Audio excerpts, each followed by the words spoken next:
ممكن تتكلم؟ هتتكلم؟ اتفضل، عرفنا بنفسك واتفضل أنا اتكلم. المباني كاتب مناقد. أنا شفت الفيلمين القديم بتاع 72 بتاع أحمد ياسين والفيلم ده. طب ممكن صوتك بس شوية ولا؟ الفرق بين الفيلمين إن الفيلم الأولاني كان مركز على الناحية التجارية شوية، قصص الحب اللي كان بين محمود ياسين والثلاث ستات اللي كانوا ايوه بيحبوه. ايوه.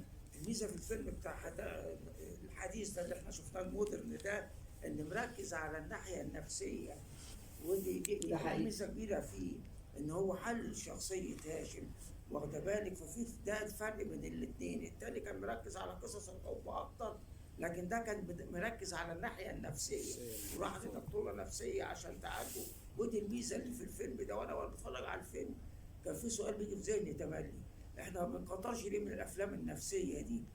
يعني احنا كان عندنا مخرج عالمي زمان كان اسمه الفريد هيتشكوك، ده كان بتاع افلام نفسيه زي دي. هيتشكوك كان بيعمل سايكو أفلام الرعب، والحاجات دي اه. والنافذه والحاجات دي. احنا محتاجين نكتر من النوعيه السيكولوجيه دي النفسيه دي، لان ليها ميزه.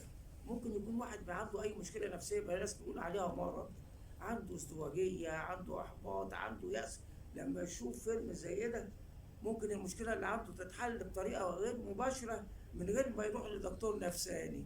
فأنا بتمنى إن إحنا يعني المنتجين بتوعنا يكتروا من النوعية دي من الأفلام. شكرا. شكرا ليك، شكرا. شكرا شكرا.